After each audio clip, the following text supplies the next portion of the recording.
con el doctor Andy Carrión. Bienvenido, Andy. Buenos días. Bienvenido a Ánfora. Muy buenos días, Néstor, ¿cómo estás? Gracias por la invitación. Gracias también por los comentarios en nombre de todos nuestros televidentes, Andy. ¿Cuál es la primera lectura de estos tres casos que tienen que ver con delitos delicados, ¿no? Delicados y en la que están seriamente comprometidos estos tres ex congresistas señalados, Andy? Lo que este tipo de casos nos demuestra, Néstor, es la cercanía que existe entre diversas autoridades regionales o locales con los propios congresistas de la República para promover digamos, algunas dádivas o algunas obras producto de ello, que puedan actuar de manera interconectada para obtener precisamente este tipo de ganancias basadas en actos de colusión o de promoción legislativa, ¿no? Que ese es el mecanismo que se usaba, y el pago de un porcentaje que iba a los congresistas que promovían este tipo de medidas. Entonces, lo que estamos viendo es cómo incluso el legislativo no está ajeno también de ámbitos de corrupción más allá de lo que podría entenderse por el ejecutivo. Y este caso en específico nos está demostrando la sistematicidad con...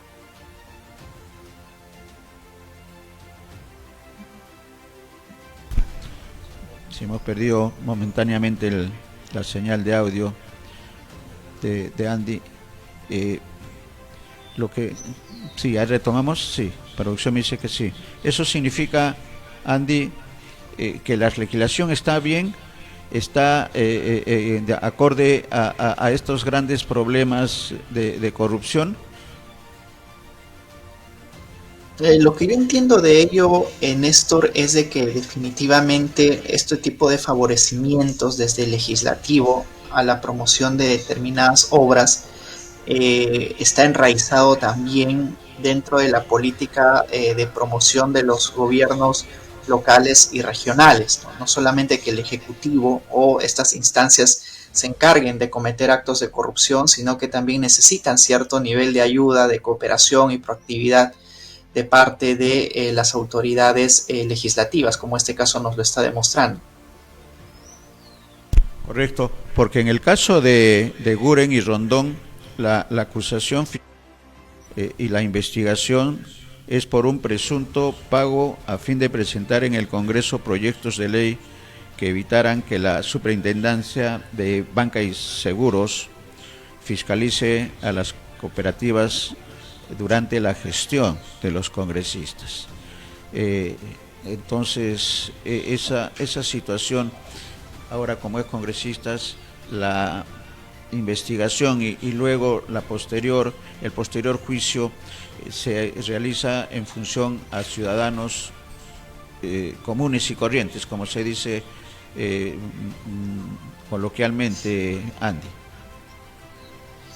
Sí, ahí habría que diferenciar quienes están involucrados con actos de corrupción en el ejercicio propio de la función pública del legislador y cuando estos delitos pueden ser imputados a personas que no tienen ese tipo de prerrogativas.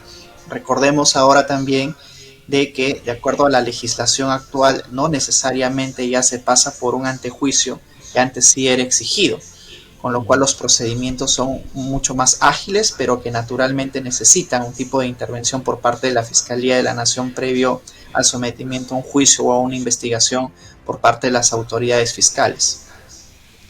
Correcto, y en el tema, ya llegando al tema de juicio y de la sentencia, ¿hay alguna sentencia que diferencie de un ciudadano que entendemos en este caso? Se señala el nombre de René Manrique Cusiramos, el cabecilla de esta organización. Me refiero, y la pregunta es, ya la sentencia considera la situación de congresistas, de congresistas en el ejercicio del delito. Hay una sanción diferente en el caso, por ejemplo, del cabecilla de esta organización criminal, Andy. Siempre dentro de los aspectos de medición de pena, juega un rol determinante si es que estos han actuado en cumplimiento no de una función pública, ¿no? Y también tomar en cuenta si es que la persona natural actúa dentro del liderazgo de un marco de organización criminal. Por lo general son estas personas las que tienen que ser imputadas con o sancionadas con las penas más altas en atención al grado de contribución que han tenido a los hechos delictivos y también tomando en cuenta el marco de la función jurisdiccional, legislativo, pública que en su momento hayan desplegado los funcionarios que también van a ser sancionados o que han sido ya sancionados, Néstor.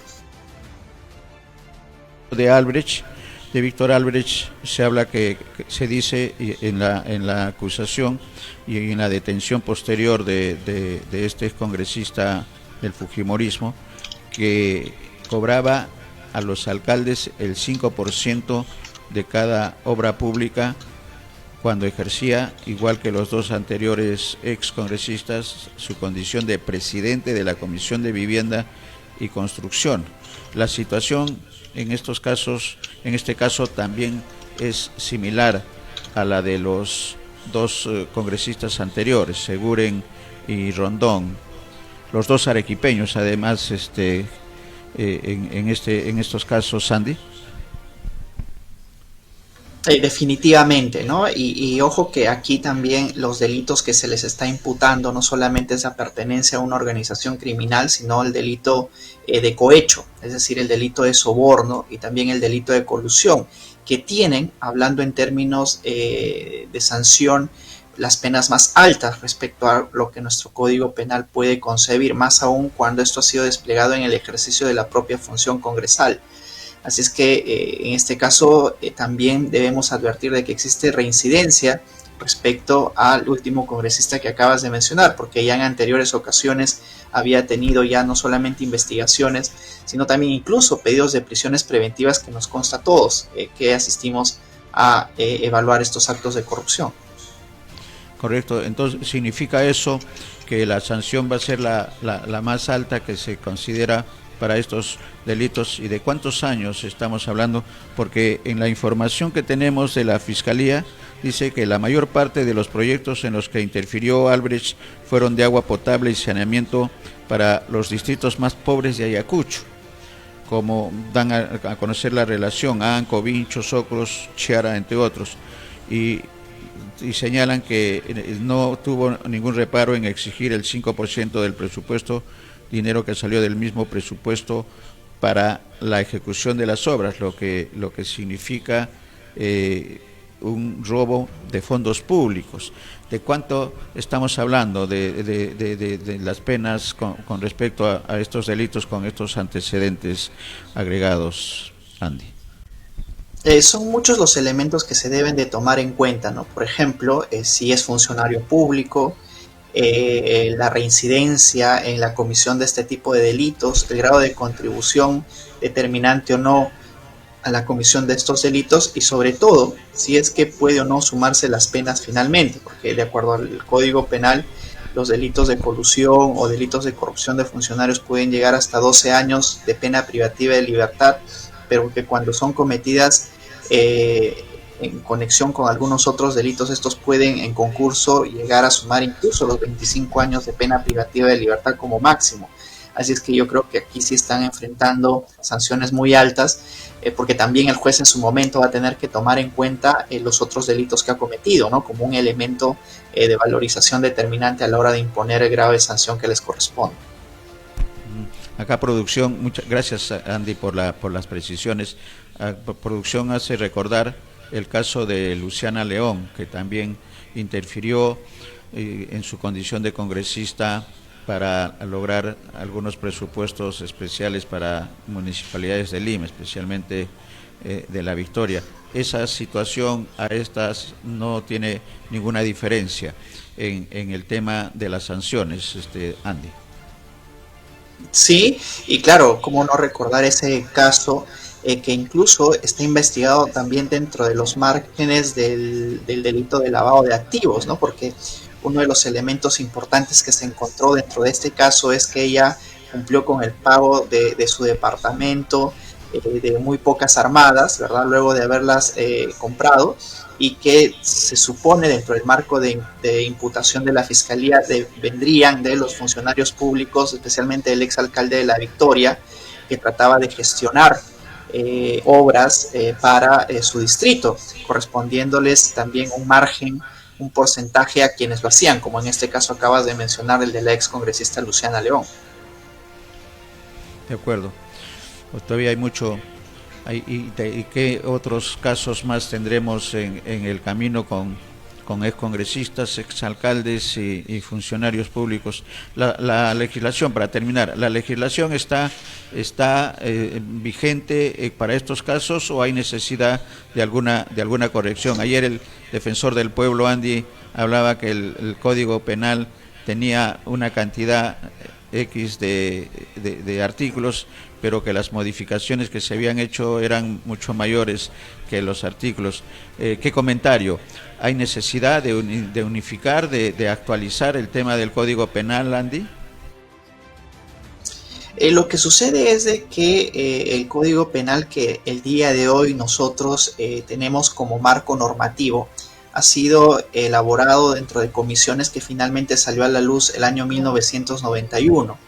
Y sucesivamente los congresos de la República en las diversas gestiones han modificado ciertas normas, incluyendo estas de corrupción de funcionarios, en las cuales existe cierta desproporción, ¿no? También dentro de algunos de los delitos que sancionan este tipo de conductas, lo cual implicaría quizás una nueva sistematización y reordenamiento proporcional de lo que debemos entender por los delitos contra la administración pública, porque a veces encontramos que cometer un delito de homicidio puede ser sancionado con 8 años de pena privativa de libertad, pero cometer un delito de lavado de activos con 15 años. Entonces habría que ver cuál es el grado de proporción que debería encontrar estas nuevas comisiones respecto a una evaluación global, no solamente de los delitos de corrupción de funcionarios, sino también una armonización con los demás delitos del propio Código Procesal, del Código Penal, que tiene, como lo acabo de comentar, ya más de 2 décadas vigentes, y que implicaría una actualización y homogenización respecto a los nuevos delitos y también reformas que se han ido acometiendo en nuestro ordenamiento penal.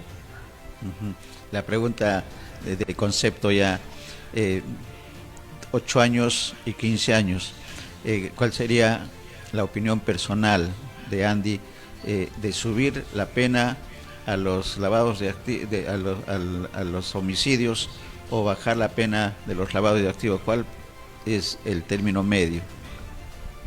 Esa es una muy buena pregunta, Néstor, porque tiene que ver con lo que todos los penalistas en algún momento nos preguntamos, de si las penas altas podrían ser un disuasor determinante, un disuasivo determinante a la hora de prevenir la comisión de delitos con una sanción muy vehemente respecto a los que se cometen. Entonces, la pregunta es, ¿cumplimos únicamente con elevar las penas o tratamos de alguna manera de actuar de manera preventiva, combatiendo quizás las causas propias de la comisión de estos delitos? Dentro de la criminología ya es sentada la doctrina acerca de que la elevación de penas no implica necesariamente una disminución de los delitos, porque a la hora de que el delincuente comete este tipo de delitos no necesariamente evalúa si una pena tiene 10 años de pena privativa de libertad o 15, ¿no? Son elementos que no necesariamente a la hora de la comisión del delito está dentro de la evaluación de quien lo comete. Así es que es por eso que en otros ordenamientos jurídicos no necesariamente tienen penas más altas, sino que inciden más bien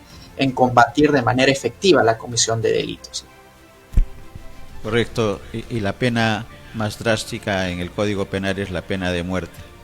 Y un candidato promotor de un partido político, Salvemos al Perú, hablaba de que la pena de muerte en países como Singapur seguían vigentes y que se había controlado el tema de la criminalidad, no solamente del delito común, sino de los delitos financieros y provocado y generado por políticos. ¿Cuál es también una posición de concepto sobre este tema, Andy? Bueno, habría que ver cuáles son los nuevos delitos que podrían incorporarse también dentro del Código Penal, atendiendo a estos supuestos que acabas de mencionar. Una cosa es crear, digamos, nuevos delitos en atención a la sofisticación y la evolución propia de la sociedad, y otra es incrementar las penas a los delitos que ya existen. Yo creo que la tecnificación de la sociedad naturalmente implica la incorporación de nuevos delitos como el cibercrimen, por ejemplo, o algunos otros que se dan a través de redes sociales o algunas otras, pero que va en contraposición al aumento de penas que ya tenemos dentro de nuestro código penal, ¿no? Yo apostaría más bien por una morigeración dentro de las penas, pero obviamente que los políticos no necesariamente van por esa dirección, en atención a que siempre es un ofrecimiento populista el incremento de penas, y que eso podría bastar para controlar el crimen en la sociedad, algo que criminológicamente no está para nada probado, ¿no? Muy bien, respetamos la opinión. Nuestros televidentes también sacarán sus conclusiones de esta pena máxima necesaria en muchos países, y todavía acá estamos en una discusión. Muy bien, muchas gracias, Sandy, como Muchas siempre, gracias en por la nombre invitación, de Néstor. nuestros televidentes, y buen día. Muchas gracias y buen día. Gracias también.